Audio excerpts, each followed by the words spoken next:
Hola chicos, ¿me están escuchando? Sí, profe. Sí, Dale, profe. ¿están viendo ahora en la pantalla, están viendo la planificación? Sí, profe. Dale, hoy es 24 de septiembre y tendríamos que estar viendo materiales cerámicos. Y el tema de hoy es algunas cosas que no han quedado de la otra unidad. Así que lo que quiero decirle que estamos atrasados y que la fecha del segundo parcial es el 22 del 10, o sea, dentro de 4 clases, ¿está bien? Así como para ir este, con este tema. O sea, dentro de un mes ya tenemos el parcial. ¿Mm? En la última clase habíamos visto esta gráfica y la clase de hoy, que es lo que vamos a ver la clase de hoy, es acero inoxidable. A ver, vamos a sacar esto, admitir todo, admitir. Bueno, en la clase de hoy vamos a ver aceros de alta aleación para herramientas, aceros inoxidables, fundiciones y tratamientos de endurecimiento superficial. Obviamente todo esto en una clase no lo vamos a poder ver, así que cuando termine estos 40 minutos eh, voy a continuar. El que quiere puede permanecer, si no, no hay problema, yo el video después lo subo. O sea que la segunda clase de hoy no voy a tomar asistencia, pero ahora más vale que pongan el legajo y el nombre y apellido y el curso. ¿Está bien? Bueno, entonces vamos a arrancar.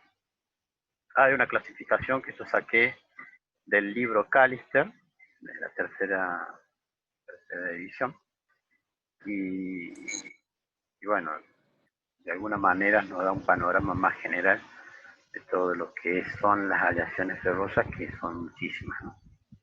Entonces, ¿qué es lo que hace el Callister? Divide en dos aleaciones férreas, que vamos a tratar de terminar hoy, y las aleaciones no férreas. Las aleaciones no férreas obviamente son aluminio, cobre, titanio, níquel y todo lo que no tenga que ver con hierro.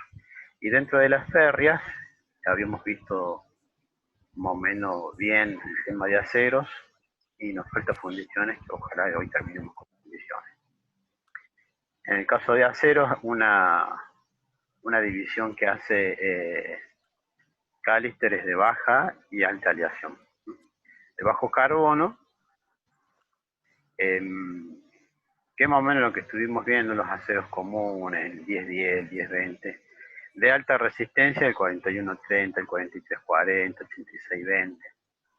Todos esos aceros que llegan a ser un 5%, digamos, de los aliantes. Y medio carbono también, pero en este caso ya de 10-40, 10-50, y ya a partir de este punto, ya a partir del 10-24, ya pueden ser tratables térmicamente.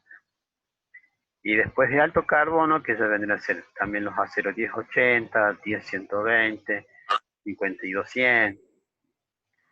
Y, y justo con esto de alto carbono están también los aceros que nosotros utilizamos para herramientas. A su vez, todo esto son de baja aleación, o sea, todo esto llega a un 5%, juntando todos los aliantes comparados con el acero, ¿no? Con el hierro.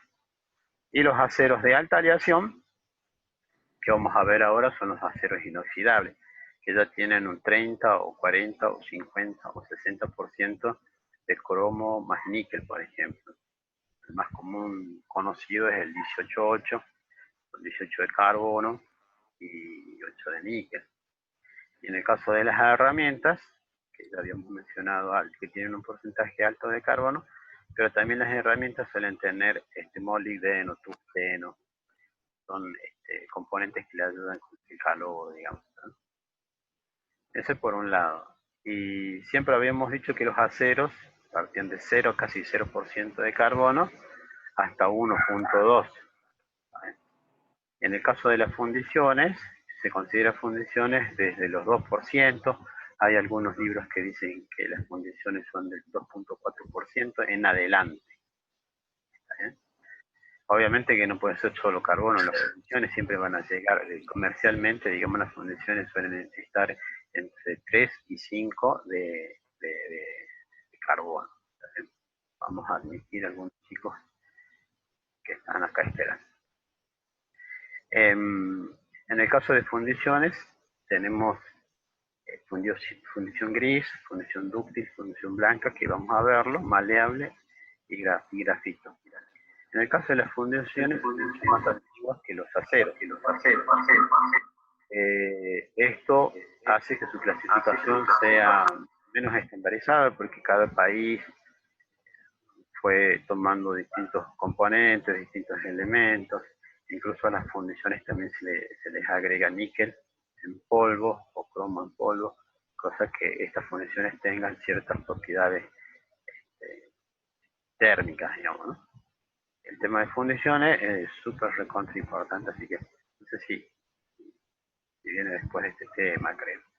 Bueno, esta clasificación, yo necesito que más o menos se la memoricen, creo que en un rato se la pueden memorizar, si es que sale en el parcial, porque por ahí ayer en el final pregunté que me hicieron una clasificación y si a los chicos se les explicaba bastante. Entonces ahora con esto ustedes ya no van a tener alternativa, así que no es caprichosa, sino sacada de un libro. Bueno, ¿qué tiene que ver con todo esto? Aceros de alta aleación para herramientas. Hasta el momento habíamos visto aceros que sirven para hacerse piezas y las piezas nosotros las tenemos que fabricar. ¿Cómo se fabrican piezas? Bueno, con estos tipos de aceros. Si bien hay una clasificación más amplia, como uno puede encontrar en los catálogos de SAMBI, que nosotros usamos, obviamente, lo que está en el programa, lo que está contenido en los libros. Y básicamente, ¿qué se hace? Se hace una división entre lo que son la serie M de molibdeno y la serie T de tungsteno. Obviamente, esta no es la única clasificación, pero bueno, es la que está disponible. Y yo les leí un poquito acá. Dice, los aceros de alta velocidad, high speed steel, en inglés, son aceros para herramientas y matrices con mayores aleaciones. Por eso era de alta aleación. ¿Qué es importante de esto? Digamos, que mantiene la dureza y la resistencia a elevadas temperaturas. ¿Por qué a elevadas temperaturas? Porque cuando mecanizan o cuando lo están utilizando para fabricar otras piezas, el contacto de un metal con el otro, cuando uno está trabajando uno sobre el otro, se levanta la temperatura y estas herramientas tienen que mantener sus propiedades dimensionales, cosa que la pieza salga con las dimensiones en tolerancia. Entonces ahí hace una división entre lo que es molibdeno y lo que es tungsteno. El tungsteno, ustedes ya saben que el punto de fusión es 3400, el del hierro es casi la mitad, por eso la estabilidad del tungsteno. Después, la serie M contiene hasta el 10% de molibdeno y la serie del tungsteno, la T, contiene hasta 18 de tungsteno. Habíamos dicho que estos dos aliantes le daban la propiedad justamente de trabajar a elevadas temperaturas. Bueno, esto no está en el libro del Laskeland y del Smith, pero lo saqué de un libro que es Capalciam. Si alguno quiere, lo puede bajar de internet, se escribe con K, Capalciam. ¿Cómo se hace esta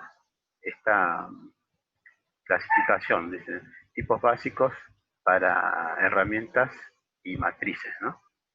Entonces, bueno, tienen el tungsteno. Esto que ven acá, H1 a H19, tienen base de cromo. Esto tiene base tungsteno, esto tiene base molibdeno. No son fáciles de analizar estos aceros porque incluso no suelen llevarse a ¿cómo decirlo? No son fabricables en series, digamos, ¿no? Sino que estos, como son para matrices, entonces se hace una pieza para que esta matriz sirva para fabricar todo un lote de otras piezas. Entonces, las tolerancias generalmente Si una pieza tiene tolerancia, póngale de 1 milímetro, la matriz tiene que ser la tercera parte, o sea, 300 micrones aproximadamente. Entonces son piezas de alta precisión. Y esta que dice hard work, ustedes tienen que entender que cuando usan una matriz para trabajar en caliente, esta matriz debe conservar, digamos, propiedades que no sea oxidable, ya que a alta temperatura siempre el hierro se suele oxidar fácilmente, entonces tiene que mantener sus dimensiones. Al igual que estas otras de acá, el Cold Worker, la serie D, la serie A, la serie O. Esta, por ejemplo, en la serie O se usa mucho, digamos, en fábrica donde trabajo ahora, que es para hacer las herramientas de mecanizado, lo que son mechas, esas cosas. El acero con que se fabrica es la serie O. Eh, esta que están viendo acá de Shock Resistant también. Estas tienen bastante cromo, la serie S, justamente para aguantar choques. Y a medida que se producen los choques, todo lo que sea atropellado o elementos de corte, se levanta la temperatura. Entonces, tiene que mantener esas propiedades. ¿Eh? Y esta, Disculpe, sí. ¿por qué el acero para las mechas y ese tipo de cosas se hace con serie O? Si cuando, o sea, se trabaja con ese tipo de cosas se calienta la pieza, ¿no sería hot work? ¿Por qué sería? No, la clasificación es un poco caprichosa. Yo lo que quise decir que esta de acá, la que vos estás viendo, la serie O, es una de los materiales que usan acá en la fábrica donde yo trabajo, que es la fábrica de aviones, justamente para fabricar mechas. ¿Eh? Este es el acero que se dispone. ¿Eh? Ahora, este de trabajo en caliente es cuando vos estás a una temperatura elevada y tenés una placa grande de acero y no la podés doblar en frío porque justamente es tan gruesa que tenés que darle un ángulo tal que se te agrietaría. Entonces vos la trabajás en caliente, que tiene mayor flexibilidad la chapa. Y al trabajar en caliente usas estos materiales que se usan para trabajar en caliente. Esto para trabajar en frío, que vos estás viendo acá, y si bien esto se calienta la mecha cuando haces un agujero en una pieza, pero no pasa a los 100 grados ni pasa a los 150 grados. ¿Por qué? Porque cuando vos fresas algo, o torneas algo, estás constantemente con el líquido refrigerante. Entonces no se considera que sea caliente, trabajo en frío, solo que torneado, fresado, rectificado, taladrado, todas esas cosas. La de arriba ya es cuando vos tenés la placa a 800 grados y la querés doblar a 800 grados, ¿no? Está hablando de hierro. Y esta es de endurecimiento hardening, que es la W, esa, bueno, mucho que yo no la he trabajado. Entonces, cada uno de estas herramientas, más adelante vamos a ver que tienen sus aplicaciones. ¿Sabes? Bueno, ya no admitimos más porque ya pasó mucho tiempo. Bueno, y acá tenés todas las designaciones. Tenés M2, T1, T5. Y como esto, la utilidad es justamente mecanizar algo, te dice la resistencia al desgaste. ¿Eh? Y esta es la resistencia al ablandamiento. ¿Por qué? Y resistencia al ablandamiento. Cuando vos estás torneando, fresando algo, la pieza se calienta y puede provocar un revenido en tu herramienta. Si tu herramienta se ablanda, va a sufrir un mayor desgaste, lo que provocaría que no saque tanto material, como por ejemplo el arranque de viruta, y las dimensiones con que vos obtenés después tu pieza no van a ser las que vos pensabas. ¿Qué es lo que es tenacidad a la fractura, digamos? Es un tema, ¿no? Esto te sirve para que resista los golpes. Todo lo que sea algo que esté golpeando constantemente, que no sé, no pierda esa propiedad y no se te agriete. Acordate, cuando vos golpeas algo, esa área donde vos golpeas se va endureciendo porque justamente superficialmente se va llenando de dislocaciones hasta que no aguanta más, se hace agrieta. Y si generalmente todo lo que son herramientas suelen ser frágiles, una pequeña grieta al ser frágil el material, se produciría como un vidrio, se transmite hasta romper toda la pieza. Yo les comento por qué es importante saber esto para que ustedes lo tengan como ingenieros industriales.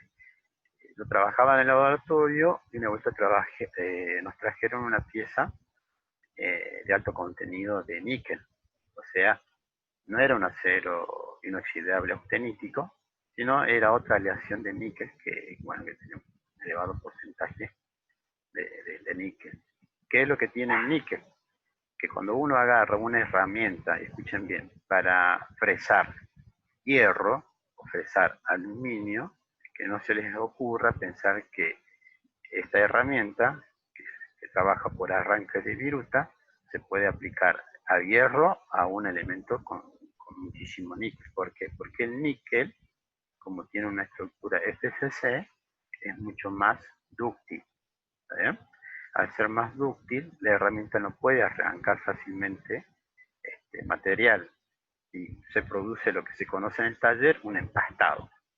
Entonces como que patina. Y al patinar se levanta una elevada temperatura. Y esa temperatura produce que haya dilataciones. Y entonces cuando va avanzando la herramienta, esas dilataciones hacen que se caliente más y reviente. ¿Qué es lo que pasó? Gracias a Dios no me arranqué un ojo, no me arranqué nada, solo que la mecha se rompió y yo tengo el techo del galpón, póngale unos 25 metros. Pegó en el techo con una fuerza tal, después vaya a saber dónde cayó. Entonces, ¿qué es lo importante de estas tablas? Es saber, igual que las de los catálogos de SAMI, es saber que su material con el que ustedes van a mecanizar va a ser aplicado a hierro, sea para hierro y no para otro elemento. ¿Está bien? Esto es como para adornar un poco la clase. Y acá, fíjense, las durezas son durezas altísimas. ¿Está bien? Recuerden ustedes que para mecanizar una pieza de acero o de aluminio, el Rowell C no deben sobrepasar los 30 Rowell C. Entonces ustedes, una pieza que tiene 25 Rowell C, si la mecanizan con una de 60, con una de 50, no va a pasar nada. ¿Eh? Ahora, por ejemplo, esta que está acá, voy a sacar esto que no alcanzo a ver. A ver, ahí está. Esta pieza que ustedes están viendo acá, por ejemplo, H26, que tiene esta dureza de 43, y a ustedes no les sirve para mecanizar nada. ¿Por qué? Porque es muy baja su dureza. Y como es H, había mucho que era para trabajar en caliente, esta va a ser una matriz para darle forma a una chapa en estado caliente. ¿Sí? Ustedes se fijan, resistencia al desgaste es altísima. Bueno, entonces más o menos daría esta tabla. Los aceros para trabajar en caliente de serie H están diseñados por usarse a temperaturas elevadas, tienen una alta tenacidad, así como una gran resistencia al desgaste y al agrietamiento. Los aceros para trabajar en frío, ahí tienen la O, que es Cold Tempering, se utilizan para operaciones de trabajo en frío, están disponibles templables al aire y templables al aceite. Los aceros resistentes al impacto, la serie S, se diseñan para tener tenacidad al impacto y se utilizan en aplicaciones como matrices de funcionado. Bueno, ahora vamos a entrar al tema de aceros inoxidables. ¿Les quedó más o menos claro el tema de herramientas, chicos? ¿Hola? Sí, profe. Dale. Bueno, ustedes los aceros inoxidables, cuando van a un hospital, seguro que los encuentran, cuando van a la industria química, sobre todo en la de alimentos y farmacéutica, van a encontrar acero inoxidable por todos lados. Por ejemplo, todo lo que es la lácteo, Sancor, todos los equipos suelen ser de aceros inoxidables. ¿Por qué? Porque un acero común se oxidaría. Y si están trabajando con cosas de medicina o cosas para la salud como alimentos, es inaceptable condiciones en las que haya una parte del proceso que produzca corrosión. Aparte, después también los aceros inoxidables resisten más a los componentes desinfectantes, que es el alcohol, lavandina, algunos gases como el óxido de metileno. De esas cosas, los aceros inoxidables suelen soportar bien los ataques químicos, por eso son inoxidables. ¿Qué componente, digamos, les ofrece competitividad a esto? Es el titanio. El titanio también, al ser mucho más caro, también tiene buena resistencia química. ¿Y cuál es más barato? Obviamente el acero inoxidable. El titanio tiene aplicaciones más aeroespaciales, bueno, se usa en la química, pero es más caro. ¿Qué es lo que vamos a hablar de acero inoxidable? Justamente que no se oxide, que prevenga la corrosión.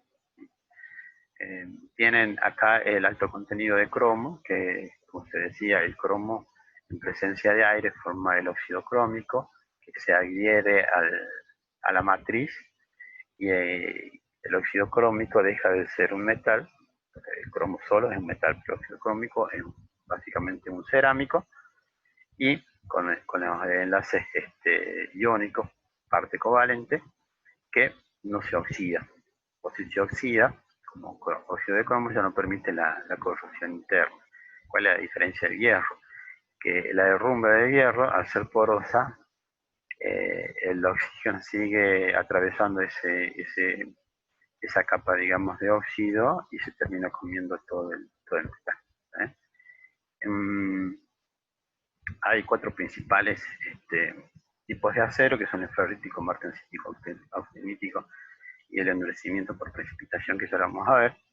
El ferrítico obviamente hace alusión a la ferrita, el martensítico hace alusión a la martensita, el austenítico a la austenita, y el endurecimiento por precipitación es un endurecimiento que también se da en el aluminio, pero también se da en ciertos aceros. ¿Está bien? Que este endurecimiento, justamente cuando ustedes tienen piezas que van a estar sometidos a calor, entonces les conviene este tipo de acero, que ya les voy a dar un ejemplo.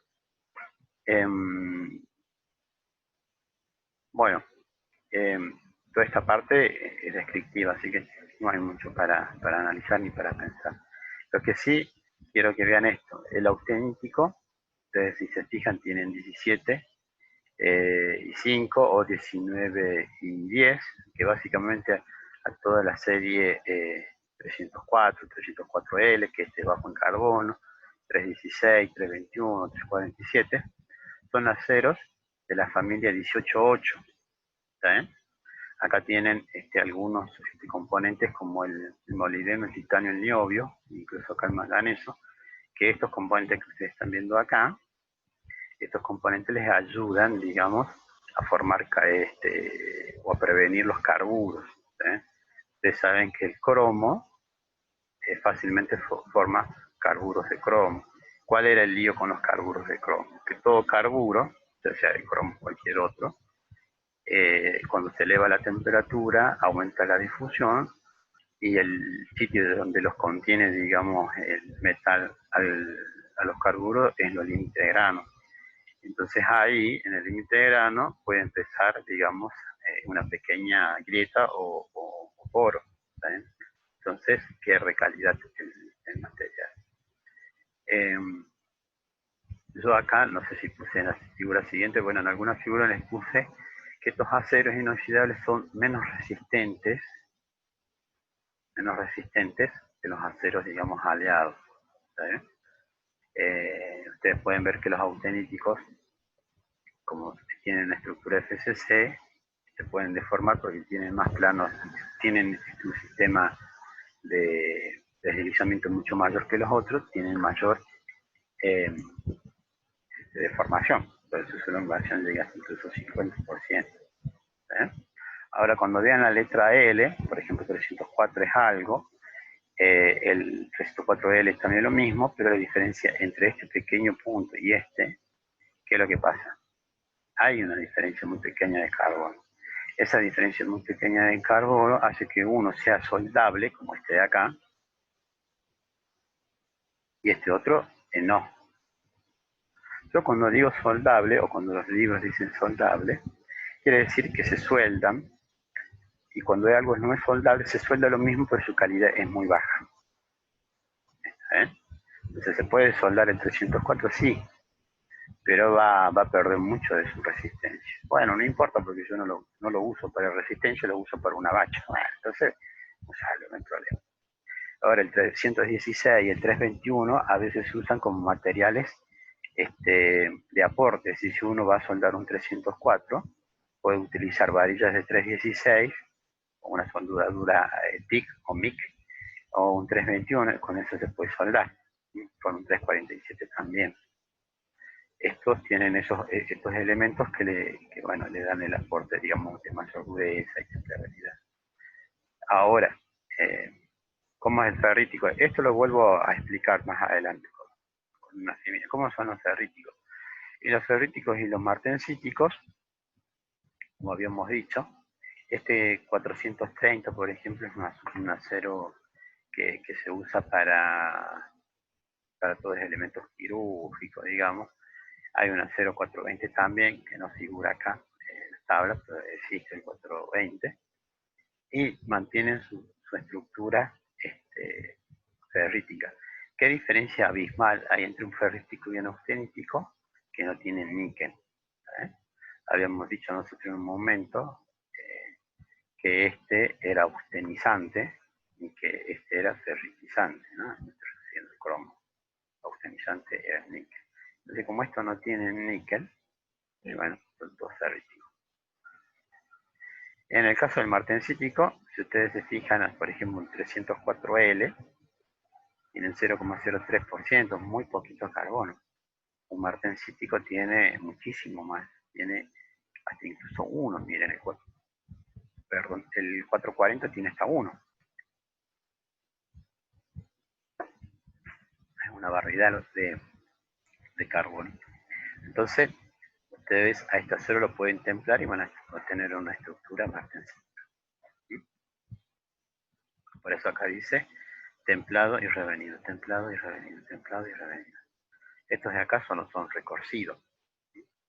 Esto que están viendo acá, cold worker, que es trabajado en frío, ustedes se agarran la norma del 304 o 316, el 21, la serie 300, en todo caso la norma CTM lo involucra a todos como serie 300. Van a encontrar que el acero tiene H1, H2, H3, no tiene nada que ver con los aceros de herramientas, ¿no?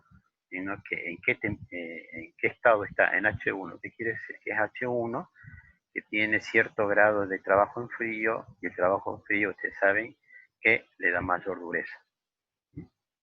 Entonces el 304, si bien no admite tratamientos térmicos, sí admite tratamientos mecánicos. Entonces se lo deforma y con ello se alcanza cierta dureza, un poco mayor. Después, bueno, los martensíticos les dije que tienen carbono, y los de precipitación. Acá menciona los dos más importantes, el 17 4 pH y el 17,7 pH. Hay un 15,4 pH también. Cuando yo digo pH me estoy refiriendo a la P de precipitation, como se dice, y H de heart rate. Generalmente se los menciona así, 17,4 pH. Y estos tienen un tratamiento de solubilización y después de precipitación. Yo no me quiero adelantar un poco en el tema, pero ya lo vamos a ver. Son aceros que alcanzan una muy buena dureza y generalmente se usan estos aceros cuando se necesita cierta dureza con temperatura. Generalmente se hacen bulones, todos que van a sostener la parte del motor, por ejemplo, ¿no? Si bien están en contacto con el calor, pero tienen esa propiedad de no corroerse, de estar estable frente a la corrosión, a la oxidación, ¿está bien? Y ya va a terminar dentro de 10 minutos esto. Bueno, pasamos a la siguiente gráfica. Bueno, acá tienen un diagrama de fase, si ustedes prestan atención, acá dice porcentaje de carbón. Estamos viendo cómo afecta, digamos, ustedes tienen el viejo y conocido diagrama de hierro y carbón, que estuvimos viendo hasta hace pocos días, y cómo afecta el cromo cuando ustedes les van a poner cromo, por ejemplo, en este caso es 17%. Bueno, ustedes ponen cromo al diagrama de hierro-carbono y termina con esta figura acá, que es compleja. ¿Saben? Esta M representa cualquier metal, ya sea cromo o hierro. Y bueno, para que vean la complejidad, acá es el 17% de carbono. Y en la figura de al lado es el hierro cromo níquel carbón. O sea, aparte de que ya le ponen cromo, ¿qué pasa cuando se le agrega níquel? Cuando se distorsiona nuevamente toda esta gráfica. Entonces, hay una gráfica que son los diagramas ternarios, donde para salir de estos garabatos es mucho mejor ver un diagrama ternario, que ya lo vamos a ver casi al final de lo que son aceros inoxidables. Bueno, ¿cómo sería el diagrama de hierro? Están viendo acá, hierro puro, la ordenada, y carbono puro que está acá. Bueno, el diagrama sería básicamente esto. ¿Ven? Si ustedes se fijan acá, el cromo, cuando tiene un porcentaje alto, por ejemplo 18, y si uno se fija acá, mayormente están en una fase ferrítica. ¿Sí? Pero ustedes cuando le agregan el níquel a este diagrama, ¿qué hace? Que la composición, esta curva que ustedes están viendo acá, aumenta de tamaño y lo que estaba acá deja de ser ferrítico, son una serie inoxidable ferrítico, para convertirse en un austenítico. Por ejemplo, los austeníticos, yo habíamos dicho que eran 304, 316, 321, 347. Que esos son. No me vayan a querer inventar un hierro 318 porque no existe. De una de ellos. Los que están en esa tabla son los que existen. Esta temperatura de Curie que ustedes están viendo es súper importante porque es la temperatura en la que pasado esta temperatura, es decir, una temperatura mayor a la temperatura de Curie, el acero pierde sus capacidades magnéticas. Entonces, ¿qué es común en un taller? Es agarrar un imán. Si ustedes tienen dudas si es ferrítico o martensítico, bueno, se acercan, y si tiene contenido en níquel, no es magnético, porque el níquel hace que se pierda ese magnetismo. ¿Está bien? Ahora, escuchen bien, el 304, que habíamos dicho que no es magnético porque tiene un contenido de níquel. Si ustedes lo empiezan a deformar, sí es magnético. ¿Está? Bueno, esta media luna, como están viendo acá, en este sector, digamos, ustedes están viendo la alfa de la austenita, ahí se centrarían los ácidos inoxidables austeníticos. Esto que están viendo acá, que es la alfa de la ferrita, por este lado se estarían los aceros ferríticos. ¿Sí? Cuando tiene mucho carbono, 0,15 hasta 1 de carbono, ya estaríamos hablando de un acero austenítico, pero cuando ustedes lo templan, adquiere la estructura martensítica. ¿Sí? Habíamos dicho que de austenita a martensita se podía pasar, de ferrita a martensita jamás. ¿Sí? Bueno,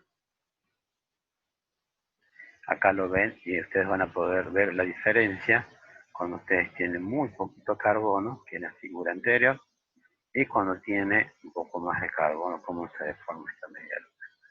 Ahí tienen una 0,400 F, y la M de más preciso. ¿Ah?